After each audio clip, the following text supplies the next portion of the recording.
A United States Marine corporal stood at the main entrance of MACV headquarters at Tan Son Nhut in the summer of 1968, baking in the Saigon humidity, eyeing the latest visitor, walking up the concrete approach to Pentagon East. The man was older, mid-50s, lightly tanned. He wore a sun-faded khaki bush shirt with the sleeves rolled neatly above the elbows, plain khaki trousers, polished but unremarkable shoes, no ribbon bar, no flash of brass at. The collar, no aiguillette, no rank slides on his shoulders that the corporal could read at a glance. He carried a small leather document case under his arm. His escort, a wiry Australian captain in jungle greens, walked half a pace behind him, saying nothing. To the Marine, this looked like one of the civilian advisors who drifted in and out of Pentagon East all day. Maybe you said, maybe state, maybe just a journalist on the wrong side of the wire. The corporal raised a hand, palm out, and stopped him at the door. "Sir, this entrance is restricted to military personnel and authorized civilian staff. Are you on the visitor list?" The older man stopped. He did not bristle. He did not raise his voice. He simply looked at the corporal with the neutral, slightly amused expression of a man who had been a pilot in 1940 and who had spent the intervening 28 years learning that arguing with sentries rarely accomplished anything. The Australian captain stepped forward, opened his mouth, and the older man lifted one hand to silence him. Then the corporal, attempting to be polite, made the remark that would echo through Australian liaison offices for the next 5 years. He turned to the United States Army major standing inside the foyer behind the glass and said, in a voice that carried, "Sir, I think this gentleman's at the wrong building. He looks like a tourist." Wait. A tourist. The man standing in front of that corporal was an Australian Air Vice-Marshal, 2-star rank, the direct equivalent of a United States Air Force Major General, the senior airman in the entire Royal Australian Air Force commitment to Vietnam, with operational responsibility for No. 2 Squadron's Canberra bombers at Phan Rang, No. 9 Squadron's Iroquois helicopters at Vung Tau, No. 35 Squadron's Caribou transports, and every RAF airman serving in country. The Marine corporal was a corporal, the Australian was a Major General, and this Marine had just told a Major General in his own headquarters that he looked like a tourist. Oh, this story gets so much worse than you think, because what happened in the next 90 seconds, the way that Air Vice-Marshal handled himself, the diplomatic incident that almost erupted between Canberra and Washington, and the quiet revenge the Royal Australian Air Force would take against MACV's bureaucratic machinery over the following months, would expose something embarrassing about how Americans saw their allies in Vietnam. One declassified note from the Australian Force Vietnam Liaison Desk, written months later by a frustrated wing commander, contained 10 words that summarized the entire problem. They cannot see us because they are not looking. You're about to discover why a senior Australian airman walked up to the most powerful military headquarters in Southeast Asia dressed like he was visiting a rubber plantation, why an American Marine could not recognize the rank he carried, and why the entire incident reflected something the Pentagon would spend years trying to paper over. By the end of this, you'll understand why Australian officers in Saigon began carrying laminated rank cards in their pockets, not for themselves, but for the Americans who could. Not tell a Major General from a tourist. Stay with me. The thing American servicemen never quite grasped about Australian officers in Vietnam was the absence of theater. American senior officers traveled with theater. They arrived in convoys. They wore starched fatigues with embroidered name tapes, polished jump wings, full ribbon racks pinned to the breast pocket, and the silver or gold star insignia of their rank gleaming on their collars. Their aides carried briefcases, their drivers held doors, their MP escorts cleared paths through crowded foyers. When a United States Army Major General arrived at MACV headquarters, every soldier within 50 meters knew it within seconds, because the entire ritual of American senior rank was constructed to be visible at a glance. Australian senior officers, by contrast, traveled like accountants. The Royal Australian Air Force in the 1960s was a small professional service shaped by the lean economics of a country with 11 million people. Senior officers had grown up in a force where the same wing commander who flew the morning sortie often filed his own paperwork in the afternoon. There were no entourages. There were no dedicated drivers for 2-star officers. The standard tropical service dress for an RAF Air Vice-Marshal in Saigon was a khaki bush shirt, khaki trousers, brown shoes, and a peaked cap that often spent more time tucked under the arm than worn on the head.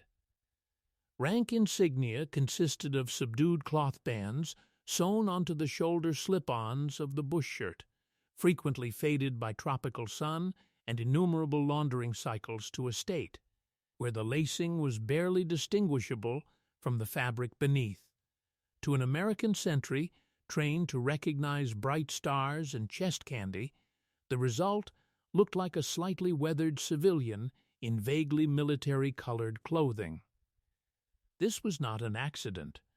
It was Australian military culture, and it produced the misunderstanding at the door of Pentagon East.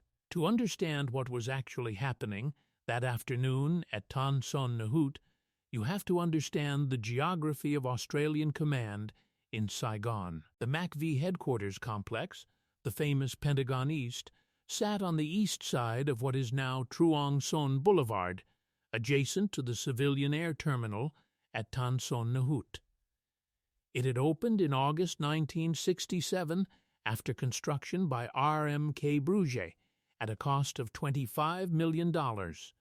12 acres of enclosed office space, 2-story prefabricated buildings, air conditioning, its own power plant, its own telephone exchange, its own mess hall, its own barracks. From this complex, General William Westmoreland, and after July 1968 General Creighton Abrams, ran the entire American war effort in Southeast Asia. The compound was guarded by Marine sentries at every entrance. Identification was checked. Visitor lists were maintained.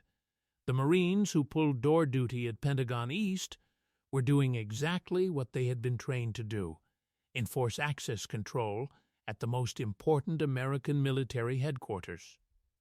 Outside the continental United States, the problem was that Australian command was not located at Pentagon East. Headquarters Australian Force Vietnam, known by its acronym HQAFV, sat several kilometers away in the Free World Military Assistance Office building on Tran Quoc Ton Street in the Cholon district. The commander Australian Force Vietnam, in the summer of 1968 Major General Douglas Tim Vincent, ran his entire national command from that building. His deputy was Air Commodore C.H. Spurgeon, who held the dual appointment of Deputy Commander Australian Force Vietnam and Commander Royal Australian Air Force Vietnam. Spurgeon was the senior airman in country. Above him in rank, but visiting from Canberra periodically, came the Air Vice-Marshals from RAF headquarters, men responsible for inspecting Australian air units, attending coordination conferences with the 7th Air Force, and reporting back to the Chief of the Air Staff in Australia. When such an Air Vice-Marshal arrived in Vietnam, his itinerary almost always included a visit to Pentagon East. He came to MAC not as a subordinate seeking orders, but as a senior Allied commander attending coordination meetings with American counterparts. The Australians did not arrive in MAC-style theater. They arrived the way they did everything else in Vietnam: quietly, without fuss, often without an aide, sometimes carrying their own document case, and almost always dressed in the modest tropical service dress that an Australian airman had worn since the Malayan emergency. To the American Marines on the door, an Australian Air Vice-Marshal looked nothing like an American Major General. He looked, to use the corporal's word, like a tourist. The incident that summer afternoon was not the first time it had happened. Australian liaison officers attached to MACV headquarters had been quietly logging incidents like it for nearly 2 years. A wing commander turned away from a coordination meeting because the Marine on the door could not parse the rank insignia on his shoulder slips. A group captain held outside the J3 operations section while a junior American clerk telephoned for verification, only to discover that the man waiting in the foyer was the equivalent of an American colonel and had been personally invited to the meeting by a brigadier general, a senior RAF squadron leader, the equivalent of a USAF major, addressed as sergeant by an American sentry who saw 2 stripes on his shoulder slip and assumed they meant something they did not. Each individual incident was minor. Each one was easily resolved with a quick check of a roster or an apologetic phone call. But cumulatively, they revealed something that grated on Australian sensibilities in a way Americans rarely understood. The American military, for all its size and power, did not really see its allies. It looked for American rank insignia on American-style uniforms in American-style postures, and when it did not find these things, it defaulted to the assumption that the person in front of it must be junior, civilian, or unimportant. The Australians, who had been operating alongside American forces since the Korean War, recognized this behavior as a form of unconscious provincialism, not malice, not contempt, just a flat, institutional inability to recognize that other militaries existed and ranked their officers using systems that did not match American conventions. The Air Vice-Marshal in question that afternoon, according to the Australian captain who escorted him and who later wrote about the incident in his personal recollections, did not lose his composure. He did not produce his identification card and demand an apology. He did not invoke the diplomatic protocols that would have allowed him to escalate the matter immediately to General Abrams's office.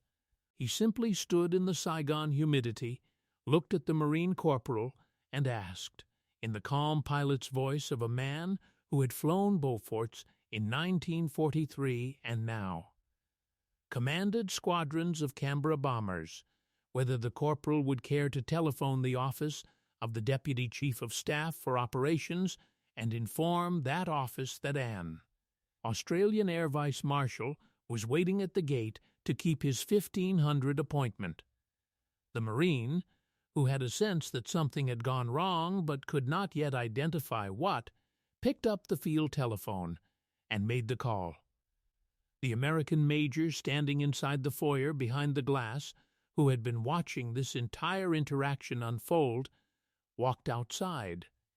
He looked at the Air Vice-Marshal. He looked at the Australian captain. He looked at the Marine corporal. And his face, according to the captain's account, drained of color in the manner of a man who has just realized he is about to spend a significant portion of his career writing apology letters. The major escorted the Air Vice-Marshal inside immediately. The corporal was relieved at the post within 90 minutes, and the entire incident was, in the polite language of military bureaucracy, papered over. No formal complaint was filed. No diplomatic note was sent from the Australian embassy. The Air Vice-Marshal attended his coordination meeting, drank his iced tea, made his points to the American operations staff about the integration of RAF Canberra strikes into 7th Air Force tasking schedules, and returned that evening to HQ AFV in Cholon as if nothing of any consequence had occurred. But something of consequence had occurred. And in the days that followed, in the quiet conversations that took place inside HQ AFV and inside the RAF liaison office at MACV, the implications of that incident began to crystallize. The Australians did not see what had happened at the door as an isolated mistake by a poorly briefed Marine. They saw it as a symptom of a much larger pattern that had been visible since the first Australians arrived in Vietnam in 1962.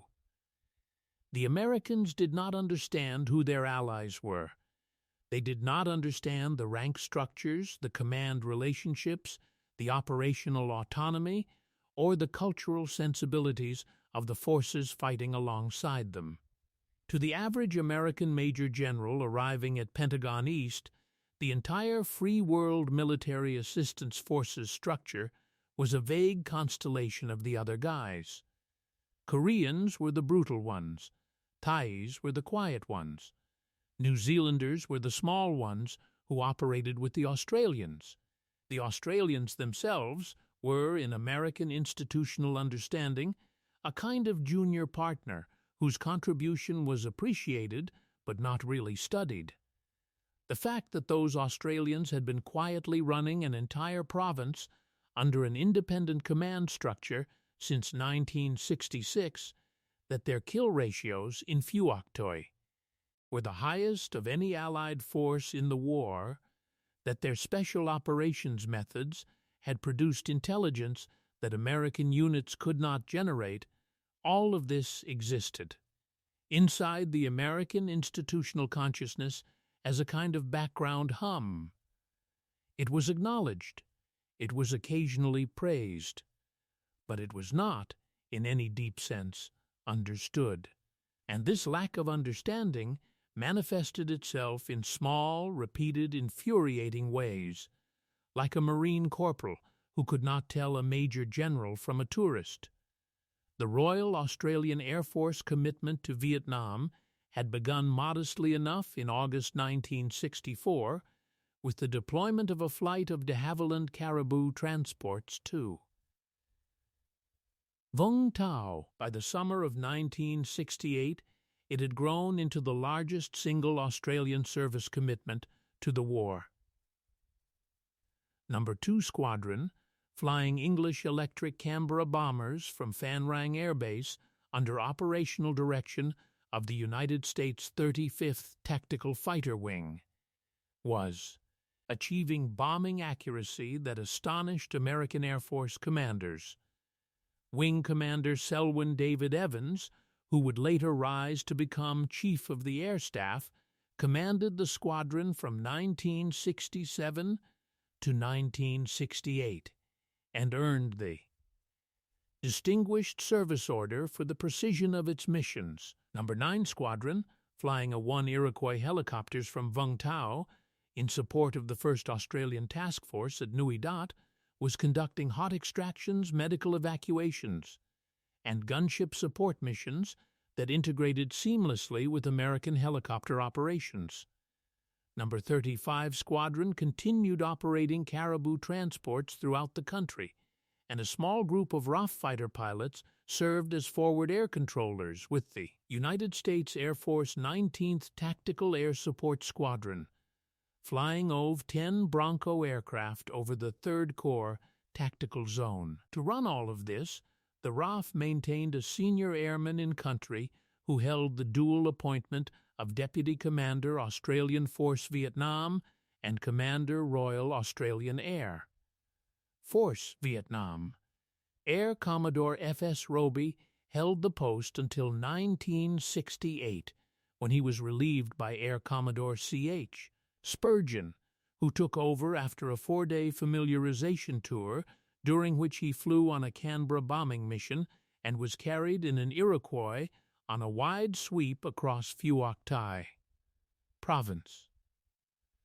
Above these one-star commanders sat the Air Vice-Marshals of RAF Headquarters, who visited Vietnam periodically to inspect the squadrons, attend coordination meetings, and report back to the Chief of the Air Staff in Canberra, Air Marshal Sir Alistair Murdoch. It was one of these visiting two-star airmen, the senior commander of an entire Allied Air Force commitment, whom the Marine corporal at Pentagon East mistook for a tourist. The diplomatic asymmetry of the relationship became impossible to ignore once you stripped away the polite language of the alliance. Australia, in 1968, had committed approximately 8,000 personnel to Vietnam at peak strength. The United States had committed more than 500,000. The Australian commitment, measured in raw numbers, was roughly 1.5% of the American effort. From the perspective of an American staff officer at MACV, drowning in coordination tasks for hundreds of thousands of American troops, the small Australian contingent was administratively a footnote. The Australian task force at Nui Dat was a brigade. The RAF commitment was a single bomber squadron, a single helicopter squadron, a single transport squadron, and miscellaneous smaller elements. None of these formations would have rated a single page in the operational planning documents that consumed the daily attention of the J3 staff. But what the American institutional consciousness consistently failed to grasp was that the Australian commitment was not measured by raw numbers. It was measured by national investment. The 8,000 Australians in Vietnam represented, proportionally, a commitment equivalent to the United States deploying nearly 2 million troops to a war of comparable intensity. For Australia, a country of 11 million people, the war was a national mobilization of resources that strained both the professional military and the political consensus. The casualties were small in American terms. They were politically catastrophic in Australian terms. And the senior officers running Australian operations in Vietnam, including the Air Vice-Marshals visiting from Canberra, carried the weight of national political expectations in a way no American Major General did. When the Marine corporal at Pentagon East called an Australian Air Vice-Marshal a tourist, he was not just disrespecting an individual officer. He was, without realizing it, encapsulating the entire pattern of how the larger ally consistently failed to see the smaller ally for what it actually was. The incident at the door produced no formal protest, but it produced something quieter and more lasting. In the weeks that followed, Australian liaison officers at MACV began circulating, informally, a small laminated card, roughly the size of a credit card, printed on stiff cardboard and sealed in plastic. On one side, a chart showing Royal Australian Air Force rank insignia from aircraftman through Air Chief Marshal, with each band of light blue lacing on a black background, carefully reproduced and labeled with the equivalent United States Air Force rank. On the other side, the equivalent chart for Australian Army rank insignia, from private through general. The cards were not issued through any formal channel. They were not endorsed by HQAFV.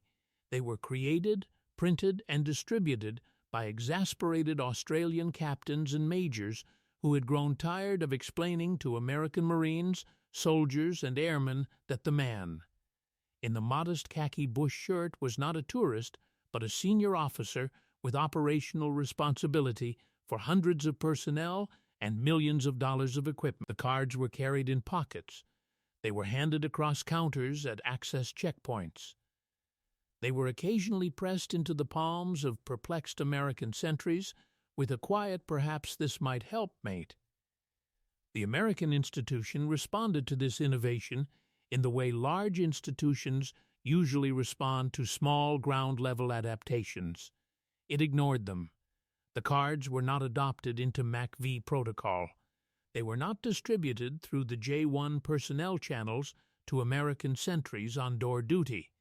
They remained an Australian workaround, a small and slightly embarrassed acknowledgement that the alliance was being held together at its smallest interfaces by Australian patience rather than American attention. This was the texture of the alliance in Vietnam, a texture rarely captured in the official histories, which preferred to focus on the grand strategic decisions and the major operations.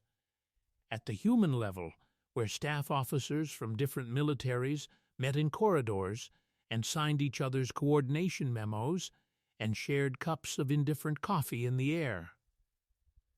Conditioned offices of Pentagon East, the alliance worked because the smaller partner adapted endlessly to the larger partner's unconscious assumptions.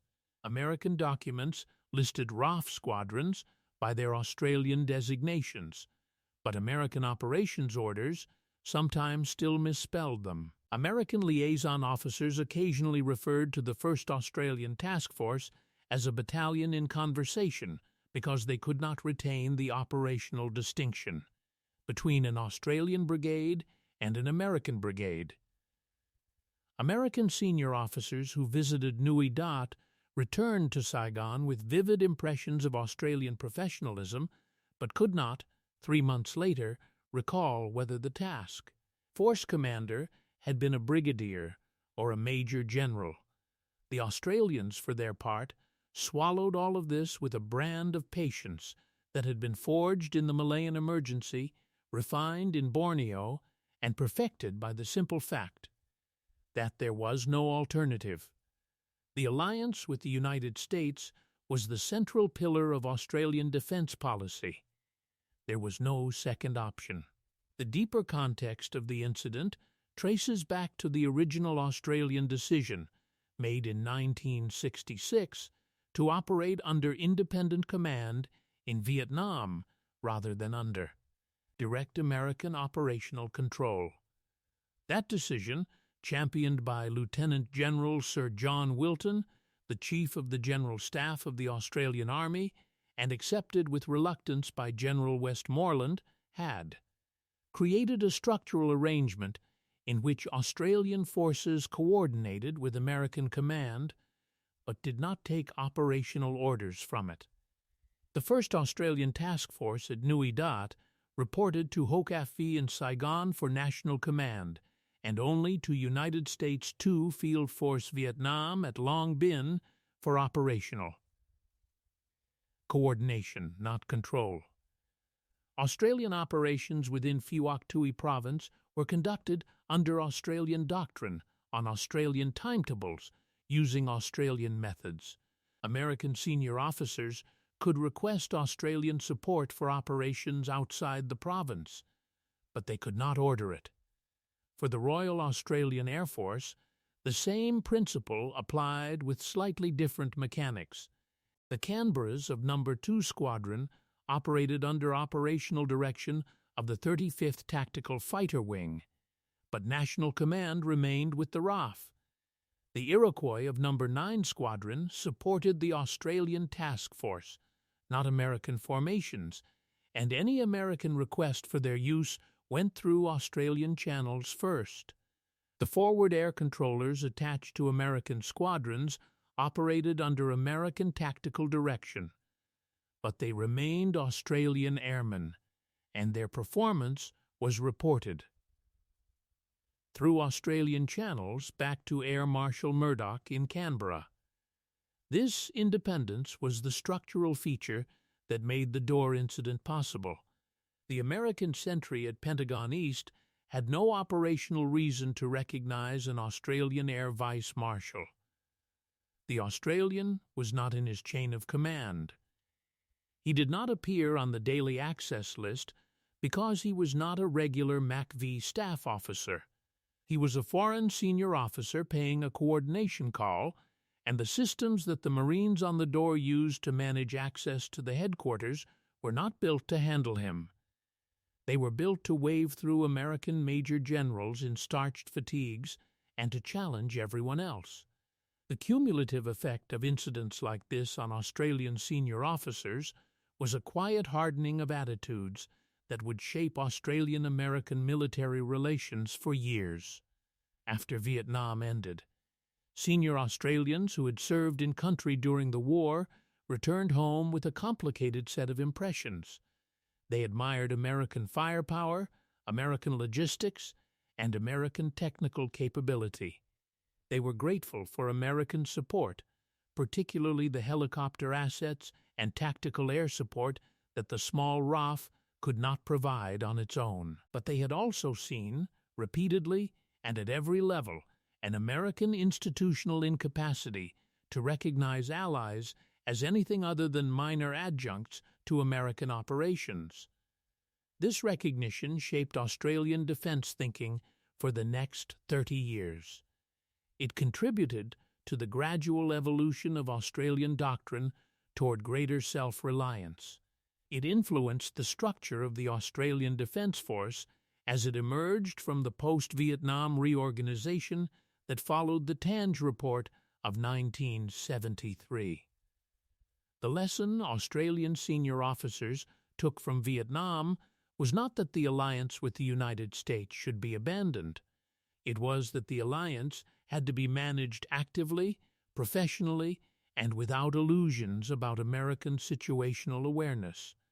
Americans would not see Australians clearly unless Australians made themselves visible, and making themselves visible required a kind of constant, low-grade insistence that ran against the natural Australian preference for understatement.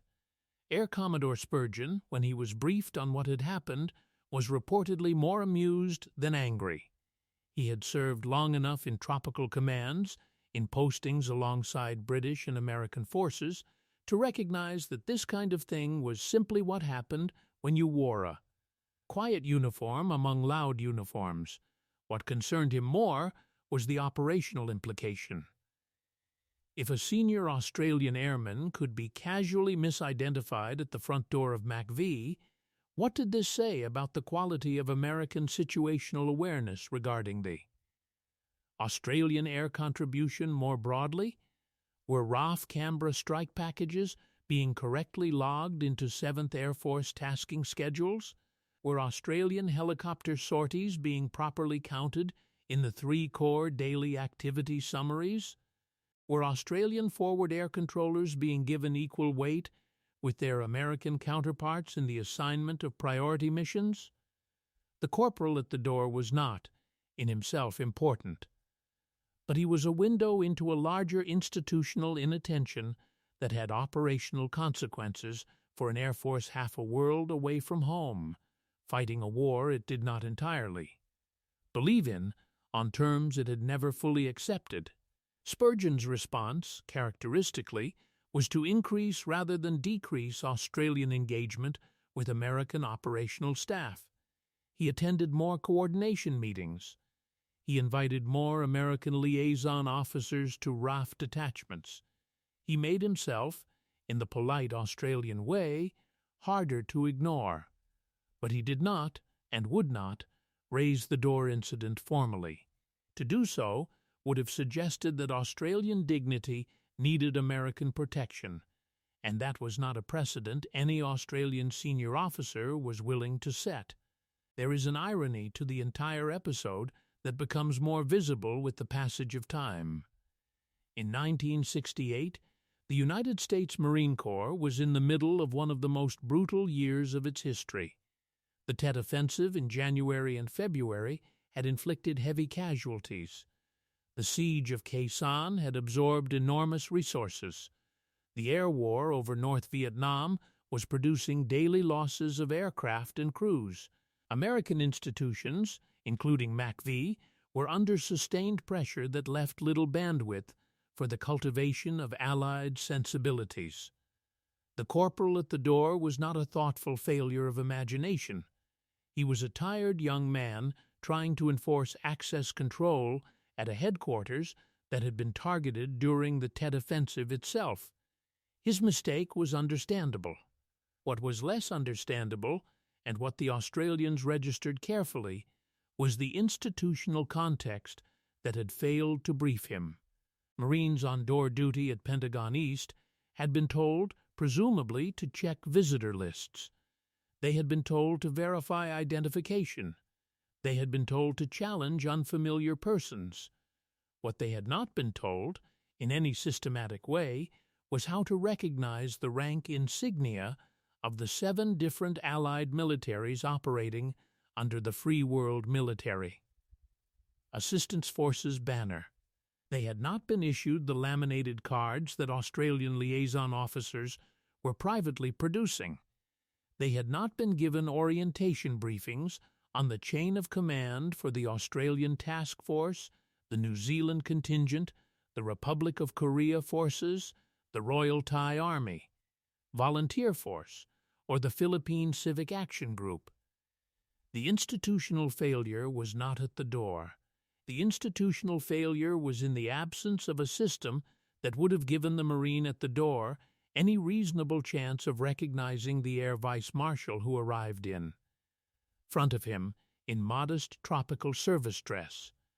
And that institutional failure, replicated across hundreds of similar interactions every week, was what produced the quiet Australian conclusion that the larger ally could not, fundamentally, see them. The incident also illuminates something about the cultural divide between the two militaries that ran deeper than uniform conventions. American military culture in the 1960s operated on what might be called the principle of obvious authority. Rank, position, and importance were communicated visibly and continuously through uniform decoration, vehicle markings, escort details, and the constant theater of military ceremony. A 4-star general was instantly recognizable from across a parade ground. A 2-star general was recognizable from across a room. Authority advertised itself. Australian military culture, by contrast, operated on something closer to the British principle of understated authority. Rank existed and was respected, but it was not advertised. A senior officer earned recognition through performance and reputation, not through visible decoration. The same Air Vice-Marshal who arrived at Pentagon East in a faded khaki bush shirt would have arrived at an Australian headquarters in the same uniform, and every Australian. Airmen within 50 meters would have known immediately who he was, because they had grown up in a culture where senior officers looked like that. To the Australians, the Marine corporal's mistake was not a failure of military protocol. It was a failure of military culture. A culture that could not recognize authority unless that authority arrived shouting was, from an Australian perspective, a culture that had become dependent on its own theater. And cultures that depend on their own theater tend, in the long run, to confuse appearance with substance. This was a critique the Australians would never voice openly, because doing so would have damaged the alliance they depended on. But it was a critique they registered privately, and it shaped, over the decades, the way they thought about American military performance in counterinsurgency conflicts where the theater of authority counted for less than the substance of patient, intelligent operations. What the door incident revealed, in the final analysis, was a structural truth about coalition warfare that American military institutions would spend decades relearning. Coalitions are held together at their smallest interfaces. The success of an alliance depends not on the grand strategic agreements signed by ambassadors and generals, but on the daily, hourly interactions between sentries and visitors, staff officers and liaison teams, junior commanders and senior partners. When those small interactions fail, the larger alliance is gradually corroded by accumulated frustration. When they succeed, the larger alliance can absorb significant strategic disagreements without collapsing. The Australians in Vietnam understood this principle intuitively because they had been a junior partner in coalitions since the First World War and had learned how to manage relationships across asymmetric capabilities. The Americans understood it in theory, but not in practice, because they had never had to function as anyone's junior partner in any conflict of consequence. The result was a pattern of small, repeated failures of recognition that the smaller partner absorbed silently and the larger partner never noticed. By the time the war ended in 1975, this pattern had produced a quiet but durable shift in Australian strategic thinking. The alliance with the United States remained the central pillar of Australian defence policy. But Australian senior officers had concluded, through hundreds of small incidents like the one at the door of Pentagon East, that the alliance had to be managed with a clear-eyed understanding of American institutional limitations. Trust the Americans for firepower, logistics, and technology. Do not trust them to remember who you are. The Marine corporal at the door of Pentagon East never knew what he had triggered. He was relieved at his post that afternoon, almost certainly received a stern lecture from his sergeant about checking visitor lists more carefully, and continued his tour in Vietnam without further incident. Years later, when he returned to civilian life in Ohio or Texas or Wisconsin, he probably had no memory of the Australian Air Vice-Marshal he had once mistaken for a tourist. The incident, from his perspective, had been one minor embarrassment in a tour full of larger and more serious moments. From the Australian perspective, however, the incident lived on. It was retold in officers' messes from Williamtown to Amberley to Richmond. It became part of the institutional folklore of the RAF, a quiet reminder that the alliance with the United States was a partnership of unequals, and that the smaller partner had to work harder, dress more visibly, and document more thoroughly than the larger partner ever realized. They had learned at the door of Pentagon East that being seen was not automatic. Being seen required effort, even from a major general visiting an Allied headquarters at the personal invitation of the Deputy Chief of Staff for operations.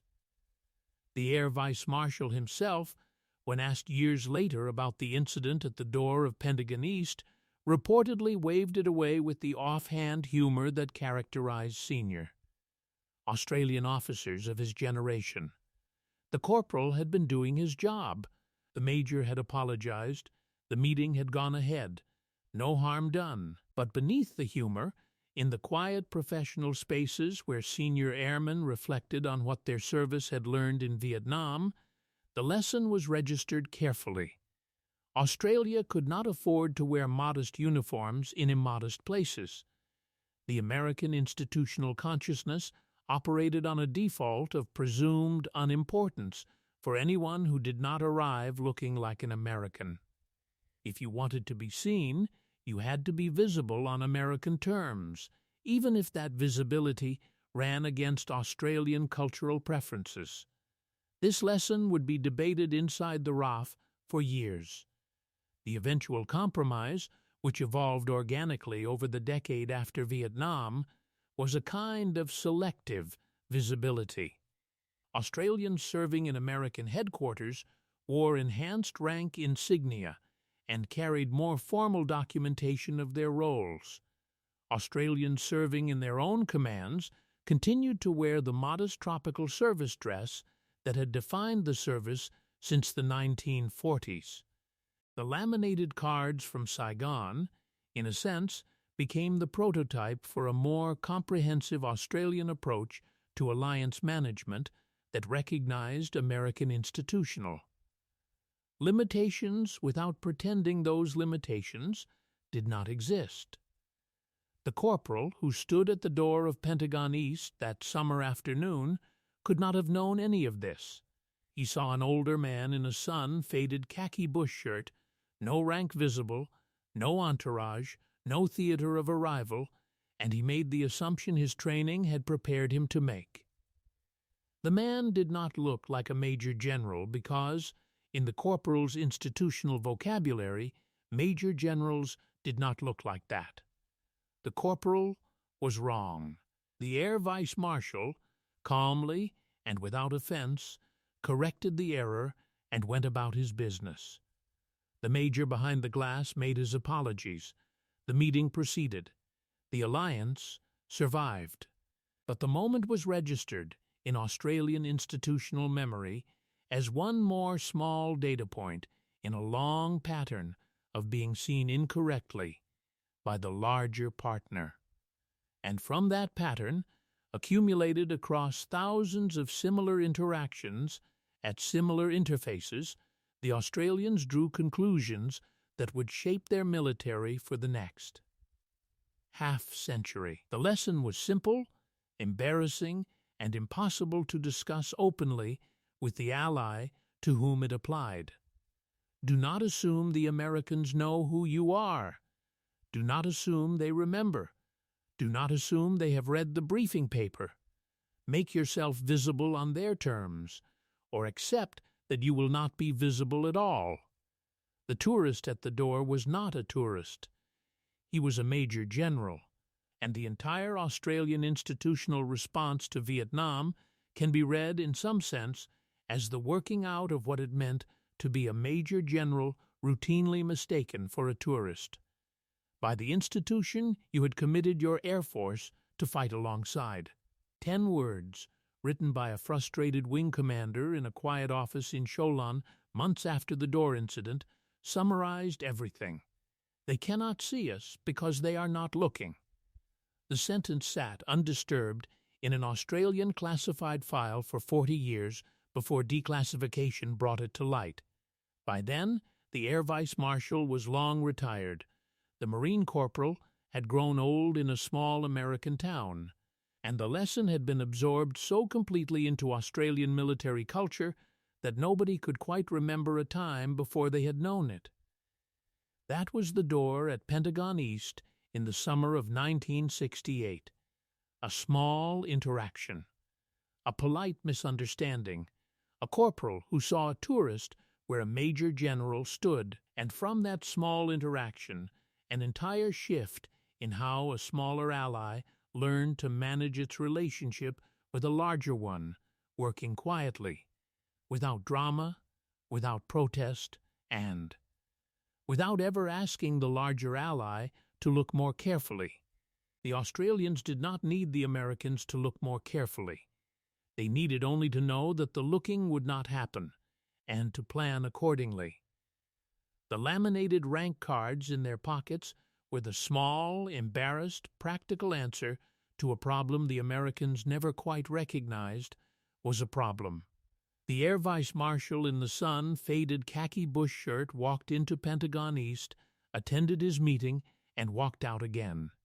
And somewhere in the institutional memory of the Royal Australian Air Force, the moment lives on as a quiet lesson in what it means to fight in the shadow of a larger ally who, despite the best of intentions, simply does not see you the way you see yourself. He looks like a tourist, the corporal said. And in those 5 words, an entire pattern of allied misunderstanding was made suddenly, painfully, undeniably visible.